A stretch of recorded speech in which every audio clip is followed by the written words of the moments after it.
बिस्मिल्लाहिर्रहमानिर्रहीम। मैं हूँ डॉक्टर मोहम्मद यासीन मलिक और प्रोग्राम मज़ेदार में कहता हूँ आप सबको खुशामदीद। नाज़रीन का बहुत सारी चीज़ें ऐसी हैं जिसमें हम यूज़ टू बड़ा लेट होते हैं। जैसे कि कोई नया नया मोबाइल जब आया था तो लोग बड़ी अजीब व गरीब हरकतें किया करते थे इसके साथ। कोई इसको बक्सा कह देता था, कोई इसको टेलीग्राम कह देता था, मुख्तलिफ नामों से पुकारा जाता था। जैसा कि आजकल के दौर में हम अगर बात करें लेटेस्ट टेक्नोलॉजी के हवाले से तो हम गिनेंगे पहले जहाज को। ऐसा शख्स जो पहली बार ट्रैवल कर रहा हो उसकी हरकतें बड़ी अजीब होती हैं। इवन कि जब वो दूसरी बार ट्रैवल करेगा अपनी हरकतें पहली मरतबा देखेगा तो हंस हंस के पागल हो जाएगा। जैसा कि वॉशरूम, मतलब जहाज के अंदर हम जब वॉशरूम यूज करते हैं तो बहुत सारे हमारे ऐसी चीजें होती हैं जो अनएक्सपेक्टेडली कर रहे होते हैं। जैसे कि जो यूज करते रहते हैं जहाज, उनको मालूम है कि वॉशरूम के अंदर आपको बटन नहीं दबाना पड़ता, लेजर उनके होता है सिस्टम, और आपको इजीली पानी जो है वो खुद ब खुद हाथ नीचे रखने से टूटी के नीचे आपको पानी मिल जाता है। तो अक्सर और बेशतर मैं खुद पहले 3-4 मिनट सर्व कर चुका हूँ कि कैसे ऐसे पॉसिबल है कि हम जो है ये पानी निकल सके। उसके अलावा जब जहाज टेक ओवर कर रहा होता है उस वक्त, और जब वो उड़ रहा होता है उस वक्त, बहुत सारी ऐसे क्वेश्चन होते हैं दिमाग के अंदर कि हम झांके दुनिया बाहर से आसमान कैसा है, ये जो 3500 फुट ऊपर हम आ चुके हैं, यहाँ का महल वकू कैसा है। तो इस लिहाज से बहुत सारी चीज़ें बड़ी अजीब व गरीब भी हो जाती हैं। जैसा कि एक मेरे दोस्त हैं बड़े अच्छे, वो बताते हैं कि वो जब उनके पास वेट्रेस आती हैं या एयर होस्टेस आती हैं, उनसे पूछती हैं कि आपको क्या चाहिए, तो वो बेचारे परेशान थे कि मैं ऑर्डर कर दूं और बाद में ये मुझसे ज़्यादा पैसे ले लें तो इससे अच्छा मैं नीचे उतर के कुछ सस्ता खा लूँ, क्योंकि उनको मालूम नहीं था ये सारी चीज़ें कॉम्प्लीमेंट्री में मिलती हैं, सस्ती मिलती हैं। इस तरह की बहुत सारी और चीज़ें, जैसे कि नया नया अगर व्हाट्सएप आया था तो कुछ लोग व्हाट्सएप इस्तेमाल ही नहीं किया करते थे कि कहीं इनसे तस्वीरें लीक ना हो जाएं। फिर इसी तरह जब फेसबुक आई, मतलब हर चीज़ को जब तक हम जांच ना लें, जब तक हम उसका इस्तेमाल या तरीक़ाकार ना जांच लें, उस टाइम तक हमें बहुत सारी क्यूरियोसिटी रहती है और बहुत सारे हम फनी चीज़ें करते रहते हैं। आज का मेरे शो का मुद्दा इसी तरह है कि टेक्नोलॉजी में हम फौरन कैसे उतर सकते हैं, ऐसे कैसे पॉसिबल है, ऐसी कौन सी चीज़ें हैं जिसको हम अपने ऊपर इम्प्लीमेंट करें तो जहाज़ में अगर पहली बार भी बैठे तो हमें बुरा ना लगे। जैसे कि हम मोबाइल पहली बार अगर इस्तेमाल कर रहे हैं तो हम उसको चारों तरफ से गौर से देखें ना, अगर देखें भी तो उस जगह पर देखें जिधर कोई और देखने वाला ना हो। बहुत सारी चीज़ें आज डिस्कस करेंगे इस शो के अंदर, बल्कि कल भी यही मेरा टॉपिक रहेगा। सो आप देखेंगे तो इंशाल्लाह आपको भी मजा आएगा। भरपूर तालियों में मेरी जो पैनल है उनको मैं मददू करूंगा। Thank you so much for joining. आप अपने लिए खुद ही तालियां बजा दें। प्रोफेसर साहब माइक ऑन करें। और पहले बल्कि हम शमसा का जानते हैं जी एक्सपीरियंस। शमसा इस हवाले से बताइएंगे मुझे कि शमसा कैसा लगा था, कुछ पहली ऐसी क्या चीज़ यूज़ की जिसको यूज करते हुए तुम बड़ी जो है ना परेशान भी थी और हैरान भी थी? मैं जब मोबाइल पहली बार लिया तो मुझे समझ नहीं आ रही थी कि ये टच मोबाइल है, इसमें व्हाट्सएप है, जैसे आपने कहा कि पिक्चर वगैरह सेंडिंग फ्रेंड्स को करने को। मैंने कहा ऐसे ना मेरी कोई ऐसी पिक्स लीक कर दे इसके ऊपर, क्योंकि उसके ऊपर वो शायरी वगैरह भी लिख के और उनके ना नीचे से आपकी ड्रेसिंग चेंज करके इस तरह की माइंड में हाँ, वो एडिटिंग हो जब हो रही होती थी करके कुछ उल्टा सीधा लगा के कोई जो है ना आगे ना कर दे। तो ये मेरे अंदर बड़ा वो खौफ सा था। बड़ी खौफजदा। यार भाई मैं आपकी तरफ हैंड पे आना चाहता हूँ क्योंकि हमारे किस्से दोनों के बड़े ज्यादा हो जाएंगे। शुमैला की तरफ पहले जाते हैं। शुमैला को माइक दीजिएगा जी। शुमैला ऐसा क्या था जो आपने यूज किया और आपको लगा हो कि हैं ये ऐसे था, मैं तो ऐसे समझ रही थी? मैंने सबसे पहले आई थिंक मैं 6-7 क्लास में थी, छोटी बच्ची थी तो इतना आइडिया नहीं था। और ओवन और माइक्रोवेव दो डिफरेंट टर्म्स यूज होते हैं, जिसको हम पता नहीं गर्म करने वाला बक्सा भी कह चुके हैं, गर्म करने वाला चूल्हा भी, डब्बा भी कह चुके हैं उसको। तो जी मेरे साथ ऐसा हुआ कि मैं घर से लंच लेके गई स्कूल। मैंने वहाँ पे कैंटीन वाले जो अंकल थे उनसे जाकर बोल दिया कि अंकल ये गर्म कर दें मुझे ना ओवन में। तो वो हंसने लग गया। मुझे नहीं पता था कि जिसमें आप खाना वगैरह गर्म करते हो उसको माइक्रोवेव ये लोग कहते हैं। तो हमारे लिए मेरे लिए वो दोनों चीजें एक ही थी। मैं ओवन और माइक्रोवेव ये टर्म यूज करती थी। वो जो मुझ पे हंसे तो मेरी दोस्त भी हंसी मुझ पे, तो उसने मुझे तब बोला कि यार इसको ओवन नहीं कहते माइक्रोवेव। अच्छा ओवन भी बोल दे तो बुरा नहीं था, लेकिन वो हम बाद में यूज टू हो जाते हैं। इसके अलावा कोई ऐसा एक्सपीरियंस कभी किसी को करते देखा हो तो बड़ी हैरानगी हुई हो, आपको हंसी आई हो, किसी को कुछ ऐसे मतलब बंदा देखता है ना कि कहता है कि यार मैं इसको गाइडलाइन दे दूं। अक्सर लोग पाकिस्तानी कौम तो गाइडलाइन लेने नहीं चाहती, इन्हें पता है जो कुछ करना है वो सही करना है, लेकिन पाकिस्तानी अवाम ना हर चीज को एंड वी आर पाकिस्तानी, हम भी उन्हीं में से शामिल हैं। लेकिन वो वैसे अगर बात करें तो कौन सा ऐसा लगा कि यार ये कुछ अजीब ही कर रही है, ये कर रहा है और इसको मैं रोकूं समझाऊं और आप समझा या रोक नहीं पाए? फोन ही बेसिकली वही बात है। फोन जब नए नए टच फोन्स हमारे हाथों में आए तो वो एक यही खौफ होता था, और फिर स्पेशली हम लड़कियां हैं तो हमें एक ही डर होता था कि ये प्रोफेसर है के ऊपर कोई शायरी लिख के कहीं लगा ही ना दे, एडिटिंग करके फेसबुक पे कहीं चढ़ा ना दे या गूगल पे मैं वायरल हो गई। आप तो वायरल लोग होना चाहते हैं लेकिन अब लड़कियां ज्यादा हो गई हैं तो वायरल होना थोड़ा मुश्किल हो गया। प्रोफेसर रियाज नज़ीर साहब, दो चीजें मैं आपको बताता चलूं। पहली चीज ये कि हमने सुना कि एक मरतबा जब गाँव में गाड़ी चली गई ना तो लोगों ने जाके, जब वो खड़ी हुई उसमें बेचारा बंदा बैठा हुआ था लेकिन लोगों ने पट्टे डालना शुरू कर दिए थे। एक वाक्य जब मेरे ये सामने गुजरा मैं बड़ा हंसा था, यार जेन्युइनली हो भी सकता है। एक लोग जो हम भी खुद अगर जानवर देखते रहे और यकदम कोई अजीबो गरीब एक 4 टायरों वाली चीज हमारे गांव में घुसा है तो बंदा जाके उसको पौधे ही डालेगा या उसको देखेगा कि सांस ले रही है, जिंदा है, मुर्दा है या क्या है। और दूसरा वाकया मुझे खुद मेरे साथ प्रैक्टिकली हुआ कि मैं भी उनको याद भी करूंगा बल्कि ट्रिब्यूट भी पेश करूंगा। कब्र खाटा हम बोलते हैं उसको पंजाबी जबान में, तो कब्र खोदने वाले थे हमारे इलाके के अंदर। सो उनको मोबाइल यूज थोड़ा कम आता था, वो मोबाइल यूज इस हिसाब से कम आता था कि तब क्योंकि बटनों वाले एक सिस्टम था तो वो बेचारे थोड़े हल्के से जूठे भी थे। उनको कुछ कहता था कि मतलब कॉल की करता था उनको तो वो कॉल अटेंड करके बोलते थे कि मतलब उनकी बहुत लाउड आवाज थी, इस कदर लाउड आवाज थी क्योंकि गांव में खुले खुले खेत होते हैं तो एक जगह से दूसरी जगह आवाज इजीली पहुंच जाती है। तो उन बेचारों को अक्सर इसलिए पकड़े जाते थे कि उनका फोन की आवाज पे कंट्रोल नहीं था।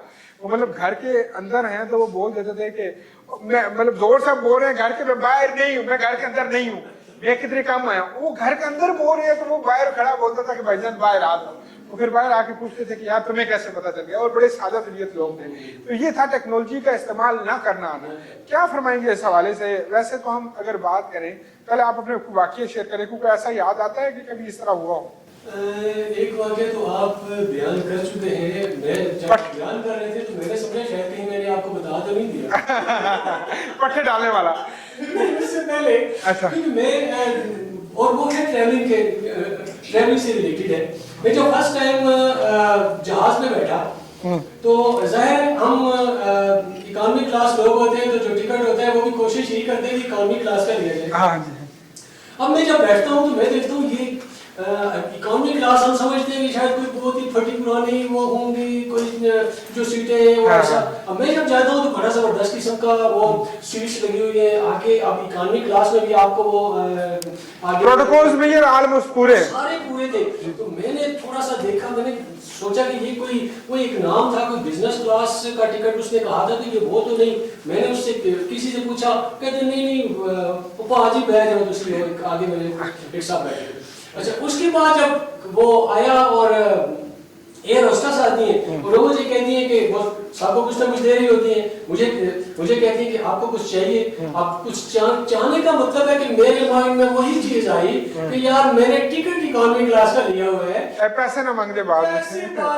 और वो इतने खूबसूरत अंदाज में आती थी ना, इतनी प्यारी प्यारी, और मतलब हमें लड़कियां तो प्यारी होती थी लेकिन उनका जो सर्व करने का तरीका कार था, आपको जूसेस दिए जा रहे हैं और बड़े प्यारे गिलासों में, आपको जब वो हल्की फुल्की रोटी दी जा रही है तो मतलब एक बड़ा अंदाज उनका निराला स्टाइल में दिया जा रहा है। तो मैंने सोचा कि ये आसमान का चक्कर है, आसमान के भी पैसे लिए जाएंगे, इनके तो पैसे लिए जाएंगे। और अगर ऐसा हो, और अगर सोचें अगर ऐसा हो और वो उतरने से पहले बोलेंगे पैसे दे दे वरना आपको उतारा नहीं जाएगा, हम तो सारी जिंदगी आसमान में ही रहे ना। यही था। तो मैंने एक बार ये किया कि मैंने कुछ नहीं लिया, मैंने कहा कि नहीं। अब जब एंड पे मैंने देखा सारे ही ले रहे हैं, इधर भी जो 2 बंदे बैठे हैं, मेरे साथ वाला बंदा बैठा सारे खा रहे हैं। तो मैंने ये समझेंगे कि शायद मैंने रोजा रखा हुआ है या मैं कोई इतना कंजूस हूँ कि मैं कोई चीज खा नहीं रहा। तो मैंने उसको बुलाया और मैंने कहा कि मुझे अब जो साथ वाला था उसको कहीं ना कहीं से कोई शायद उसकी सिक्स सेंस ने ये काम किया कि शायद मैं इसीलिए नहीं ले रहा कि पैसे देने पड़ेंगे। अच्छा, मैं एक मजे की बात बताता हूँ। मेरे साथ ये वाकया क्यों केस लिए हो चुका कि मतलब मैं तो थोड़ा मुंह फट भी पूछ लेता हूँ। हमारे एक दोस्त हैं सरमद साहब, मैं उनका नाम ले रहा हूँ, सरमद साहब, वो मुझे वाकया बताते हैं कि वो पहली दफा जा रहे थे तो ट्रेवल दूर का था। वो बेचारे कहते हैं कि मेरी भूख से हालत निढाल हो गई, लेकिन कहते हैं मैं घर से सोच के आया था कि मैंने बजट से आउट नहीं होना। कहते हैं कि उतरने से ठीक 10 मिनट पहले मुझे किसी ने बता दिया कि आपने कुछ भी नहीं खाया, ये सब कुछ तो फ्री होता है। कहते हैं मैं बड़ा परेशान हुआ, मैंने वो बेल के ऊपर हाथ रख दिया, मेरे ट्रेन 3-4 बार दबाई, और जब एयर होस्टेस आती है मेरे पास तो मैंने उन्हें कहा कि मुझे कुछ दे दें आप खाने के लिए, तो एयर होस्टेस ने कहा कि आपको नीचे उतरने का वक्त है, आपको कुछ नहीं मिल सकता। कहते हैं जिंदगी में सबसे ज्यादा मैं परेशान जो हुआ ना इस बात पे हुआ कि ना मैंने कुछ खाया, ना मैंने कुछ पिया, ना मैंने कुछ चखा, सिर्फ इस चक्कर में कि पैसे ना लग जाएं, और उस दिन पैसे थे और पैसे दे भी दिए पहले। हाँ, वो पैसे पहले दे दिए ऑलरेडी, वो फूड कंडक्ट वो कॉम्प्लीमेंट्री होता है। हाँ जी, लेकिन ये बात है कि कुछ लोगों के साथ वाकई ऐसे हो जाते हैं। आजकल के दौर में क्या समझते हैं कि कौन सी ऐसी टेक्नोलॉजी है कि जो लोग सही तरीके से इस्तेमाल नहीं कर पा रहे? मैं समझता हूँ कि खैर अभी तो बहुत सारे इलाकों में, पाकिस्तान के तमाम इलाकों में इंटरनेट की सहूलियत मौजूद है, लेकिन फिर भी आप उस बंदे को देखा करें कि जिसने फर्स्ट टाइम एंड्रॉइड फोन लिया है और वो स्टेटस लगाना स्टार्ट करता है, उसके स्टेटस देख के आपको, आप अगर नहीं भी हंसने वाले तो आपका लाफ्टर यकीनी तौर पे आप फील करेंगे कि ये क्या कर रहा है।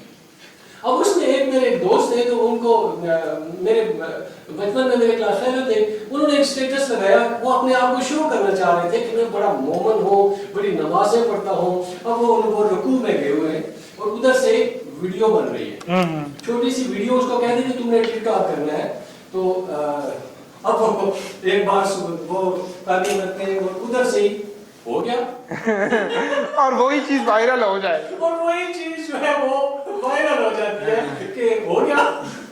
तो ये हमारे लिए बड़ी, वो कहते हैं शर्मिंदगी का, नादानी का बायस बनता है। अच्छा शमसा, और तुम दोनों का एक्सपीरियंस इस हवाले से मैं जानना चाहूँगा। शमसा, जो लड़कियाँ मेकअप का सही इस्तेमाल नहीं कर पाती, वैसे भी वो माशाल्लाह कमाल होती हैं, लेकिन वो जिसे हम बोलते हैं कि लाल बत्ती की तरह अपने आप को जब सजा लेती हैं, ब्लश ऑन ज़्यादा लगा लिया, बेस ज़्यादा लगा ली, या फिर हल्की वो जो सुर्खी थी जिसको हल्का सा लगाना था उसको बहुत तेज लगा दिया, और बेचारी का रंग भी मेरी तरह ही था। और मतलब ये सारी चीजें जब मिक्स हो जाएं तो एक माशाल्लाह चुड़ैल टाइप सीन सामने आता है। जैसे केक पेस्ट्री आप देख लें, हाँ, पेस्ट्री वाला ठीक है। यदि आप मेकअप ले तो अपने स्किन नहीं, वो तो चले अलग बात है। कभी तुम्हारे साथ ऐसा एक्सपीरियंस हुआ कि किसी को देख के तुमने बड़ा लाफ कर दिया हो, यार ये क्या, मतलब ऐसा नहीं होना चाहिए? नहीं, मेरे साथ ऐसा नहीं हुआ। मैं अपना वो फर्स्ट टाइम मेरा विजिट था ओमान का ना, मैं वो शेयर करना चाहूंगी आपके साथ। तो जब मैं एयरपोर्ट गई ना, तो मुझे नहीं था एक्सपीरियंस के, मैंने कहा ये एक ही पैकेज में ना सारा कुछ होता है। एयरपोर्ट के अंदर एंट्री होगी, कोई मुझे रिसीव करेगा, वो मुझे ना कहते हैं कि आपका ये सामान सारा मैं उठा लूँ। एक बंदा आया मेरे पास, मैंने कहा उठा ले, वो ट्रॉली भी मेरे साथ साथ लेके जा रहा है। मैंने कहा ये मेरे पैकेज में ही है सारा मेरे साथ साथ जा रहा है, एंट्री करवा रहा है, चेक इन भी करवा रहा है। फिर आगे से एक और बताया, मैंने कहा ये भी पैकेज में ही होगा। इसी मेरे को आए, कहते हैं आप जहाँ जा रही है वहाँ जा रही है। मैंने जी, कहते हैं आप ना अपनी फैमिली मेंबर से किसी से बात कर रहे हैं हमारे सेल फोन से, हमारे उन्होंने ऐसे पीसीओ टाइप उन्होंने अंदर को ना शॉप्स बनाई होती हैं अपने उससे। मैंने एक से कॉल की, कहते हैं नहीं मेरी, फिर जब मैंने कॉल की अपने उधर हस्बैंड की बात करी, कहते हैं हाँ जी। मैंने कहा मेरे फोन पहुंच गई, कहते हैं कॉल कर लिए, कहते हैं ठीक है वो आगे एंट्री होगी। मैंने कहा हाँ एंट्री होगी। मेरे पास ये कहते हैं पैसे दे दे। मैंने कहा पैसे किस चीज़ के? कहते हैं आपने कॉल जो की है। मैंने कहा आपने कहा है तो मैंने कॉल की है ना, मैंने तो नहीं कहा। आपने सामान कहा है तो मैंने उठवाया है। जब मैंने सामान वो कहे आगे से क्या, हम कह रहे हैं पैसे दो तो अब दो ना। मैंने कहा मेरे पास तो पैसे नहीं है। कहते हैं आपके पास रियाल है या पाकिस्तानी जो पैसे कुछ भी दे दो। मैंने कहा मेरे पास तो कुछ भी नहीं, आपने कहा कॉल करो तो मैंने कॉल कर दिया। दूसरा मुझे कहता है कि सामान मैंने रख दिया मैडम, कुछ पैसे दे दे। मैंने कहा मैं किधर से पैसे दूं? तो मैंने कहा तुमने खुद कहा कि मैं तुम्हारा सामान ले जाऊं, तो मैंने कहा ले जाओ। मैंने समझा कि एयरपोर्ट के अंदर होता होगा ऐसे कि लेडीज को दे के सामान लेके जाते होंगे। कहता मैडम रियाल दे दे, कुछ भी दे दे। मैंने कहा मेरे पास कुछ भी नहीं। दुआएं दे देती हैं आपने? मैंने कहा भाई मैं तो दुआएं दे सकती हूँ। सुमेला, आपके साथ भी इस तरह का वाक़या हुआ हो जिसको आज भी सोचे तो कहते हैं ना हंसी आती है? हम छोटे थे तो फर्स्ट टाइम जैसे आपने कहा कि जहाज में आपको सारी सर्विसेज प्रोवाइड की जाती है, खाने पीने के लिए दिया जाता है, तो ऐसे ही डाइवो का सफर वो फर्स्ट एक्सपीरियंस था। मैं छोटी थी अब वहाँ पे भी डाइवो में भी होता है कि वो आपसे पूछते हैं कि कुछ खाने पीने के लिए चाहिए या नहीं। तो हम बच्चे थे, हमें ये लगता था कि शायद ये चीजें भी पैसों से ये अलग से हमें देंगे, तो हमने भी पूरे रास्ते में कुछ भी और डेवो में भी। अच्छा, डेवो में भी चलो कुछ थोड़ा सा बंदा बाद में कुछ चीज ना मिले ना तो बंदा इतनी ज्यादा ना परेशानी का शिकार नहीं होता। आपको जहाज में कुछ ना मिले ना तो बंदा वो जो बोर्डिंग करवाना और वो सारी चीजों के मराहल से गुजरना, डेवो तो चलो आप खड़े बैठेंगे, वो कोई मेरे ख्याल में एक केक नुमा होता है और इसके अलावा चाय होती होगी या शायद मुझे नहीं पता है या नहीं, लेकिन उसमें जरा ये जो है ना सिलसिला जहाज वाला ये तो प्रोफेसर साहब हम एक चीज का इस्तेमाल बड़ा गलत करते हैं। हम ट्रेंड की बात कर रहे हैं, मैं 3 जिक्र करूंगा, जरी को भी हम शामिल गुफ्तगू करते हैं, बाइक तक पहुंचाते हैं। मुझे ये बताइएगा कि अगर हम जीन्स फटी हुई पहनते हैं या फिर लड़कियों के जो कलर हैं बाल, इन तीनों को जरा सोचिएगा। लड़कियों के बाल जो ये आजकल ड्राई श्राई करके घूमती हैं, लड़कों का जीन्स का वो पहनना, और खसूसी तौर पर लड़कों का कानों के अंदर ये मुंदरियां बालियां और इस तरह की चीजें इस्तेमाल करना, ये तीनों डिफरेंट चीजें हैं बट तीनों हमारे ट्रेड का हिस्सा नहीं है और तीनों बहुत ज्यादा आजकल इम्प्लीमेंट हो रही है। ये फरमाइएगा कि ये टेक्नोलॉजी का इस्तेमाल जो है फैशन के जरिए टेक्नोलॉजी के इस्तेमाल में आएगा, ये हम क्यों इतना ज्यादा कर रहे हैं और ये गलत कर रहे हैं या सही कर रहे हैं? देखिए, एक तो मैं इसको ये कहूंगा कि गलत तो नहीं कर रहे। जो भी जिंदगी में हमेशा ये बात कहता हूँ कि जिंदगी एक सिंगल एंट्री है। जो चीज आपके माइंड में आ रही है और वो किसी के को हर्ट नहीं कर रही, यानी जो वो किसी के दिल को उसकी दिल आजारी नहीं हो रही, तो वो चाहे वो जीन्स का फाड़ना है, चाहे वो कानों में मुंदरी डालना है, चाहे वो नाक में मुंदरी डालना है, या चाहे कुछ भी करना है, वो आप कर गुजरे। 10, 12, 11 मोरियां आगे, सुराख आगे भी है, एक और कर लिया तो आपको लगता नहीं है कि ज्यादा सुराखों का अंबार जो है वो हो जाएगा? और इस तरह अभी थोड़ा सा मैं तो इस बात हमारा बहुत दफा ऐसा कुछ दिल कर रहा होता है जो हम नहीं करना चाह रहे, हमें नहीं करना चाहिए। हमसे क्या फरमाना चाहिए? मैं ये कहना चाहूंगी कि हमारे कल्चर में और हमारे इस्लाम में ये चीजें जायज नहीं है और ये नहीं होनी चाहिए। आप इस्लाम को मानती हैं तो याज के साथ क्यों बैठेंगे? उठे यहाँ से ना मेरा माफ। पासे में बैठे हुए हैं, मेरी नीयत साफ है और हम कुछ ऐसा नहीं कर रहे जो हमारे इस्लाम में हो। अच्छा जरा माइक उधर दे दें, एंटरटेनमेंट के शो में इस्लाम की बातें थोड़ा कम किया करें आप। अच्छा याद भाई आपने बात की है ना ये फटी जीन्स वाली और वो कानों में 4-4, 5-5 छेद करवाए होते हैं और वो बालियां डाली होती हैं। मैं तो सिर्फ इतना कहूंगी कि जिन लोगों ने आइडियलाइज किया हुआ है एलेक्स भट्टी जैसे लोगों को, ये उन लोगों का अच्छा नहीं, एलेक्स भट्टी के अलावा बहुत सारे ऐसे टिकटॉक पे हम लोगों को फॉलो करते हैं जिनको मैं खुद सोचता हूँ कि क्यों फॉलो किया जाता है। मेरी बड़ी अच्छी दोस्त है, मतलब मैं नाम देता हूँ डोली लियो का, तो वो अब मेरे पास रावलपिंडी इस्लामाबाद में बहुत बार इवेंट किया, मैंने उनके साथ किया काम, लेकिन अब उनके 11 मिलियन यानी 1 करोड़ और तकरीबन 20 लाख फॉलोअर हैं। बंदा पूछे भाई क्यों फॉलोअर हो आप इनके? आप मुजरा देखना चाह रहे हो या क्या देखना चाह रहे हो? कंटेंट वाइज जो है ना हमें देखना क्या है ये हमें पता नहीं चलता। मेरा टॉपिक आज यही है, हम इसको ही डिस्कस करें। जरी को माइक दे दीजिएगा जी, जरा हम इनसे जरा पूछ लें। मैं जरी आपसे ये पूछना चाहूँगा कि पहले तो आप बताइएगा कि कोई ऐसा वाकया जो आपकी लाइफ में हुआ हो और आप आज सोच के उसको हंसती हो कि यार ये मैंने किया था और ये मैंने थोड़ा गलत कर दिया था, मुझे ये नहीं करना चाहिए था, मतलब इस तरह की कोई ऐसी चीज़ आपके माइंड में दिल दिमाग में आती हो और आप सोच के परेशान होती हो या सोच के हंसती हो, कुछ ऐसा हुआ आपके साथ? मेरे साथ ऐसे बहुत सारे वाकयात हुए हैं और स्पेशली जो मैं आप लोगों से डिस्कस करना चाहूँगी जो मेरे साथ हुआ था, और अभी मैं जाती हूँ तो मैं स्पेशली देखती हूँ कि मैं एक मॉल में गई, लाहौर की बात है, वहाँ आप लोगों को पता है ये जो टैप्स है ये भी ऑटोमेटिक आ गए हैं, ठीक है? और मैं और मेरी फ्रेंड्स थी, तो अब मुझे ये नहीं पता था कि इसे खोलना कैसे है, और मुझे वहाँ इतनी एक तरह से गिल्ट भी हो रहा था कि मैं इसे खोलूँ कैसे। मैं उसे कभी इधर से मारी कभी उधर से कि पानी निकल जाए, तो मैं जो वहाँ लेडीज बैठी होती है मेरे पास है लिटरली, तो ये मेरे लिए बड़ा एक अजीब होता कि आई फील गिल्ट कि यार मैं इतनी ड्रेसअप। अच्छा नहीं, वो ड्रेसअप होने वाली बात जरी जहाँ तक है ना, तो सारे ही हम ड्रेसअप होते हैं। हम तुझसे मैं बता दूँ, हमने मेट्रो पहली बार इस्तेमाल की तो हम स्टूडेंट थे सारे, तो हमने सिर्फ इसलिए इस्तेमाल कर ली कि हम देखते हैं होता क्या है। अब हमें लगता है कि रेलवे का सफर जो है दुनिया का बेहतरीन सफर है। आप रेलवे में बैठ के देखें, आपको पता चल जाएगा। हमने कुछ दोस्तों ने ये किया फैसला कि हम लाहौर से इस्लामाबाद जब हम पेपर दे रहे थे तो हम क्योंकि वहाँ से हम ट्रैवल करते हैं जी रेलवे के ऊपर, तो एक माशाल्लाह पाकिस्तानी रेलवे कि हमने यहाँ पे 7 बजे हमारी फाइनल जो सेरेमनी होती है यूनिवर्सिटी के अंदर वो थी और हमने यहाँ पे पहुंचना था, तो हमारी रेलवे जो है सिर्फ 4 घंटे लेट हो गई और उन 4 घंटों में हम तीनों अपने आप को इतने कोस रहे थे जिनकी अपनी गाड़ियां थी। तो यार हमें क्या पड़ी थी कि हमने अपनी गाड़ियां भिजवा दी और वो फिर जब हम लेट हो गए फिर हमने कहा कि चले अब तो रेलवे का सफर हुआ चाहता है शुरू।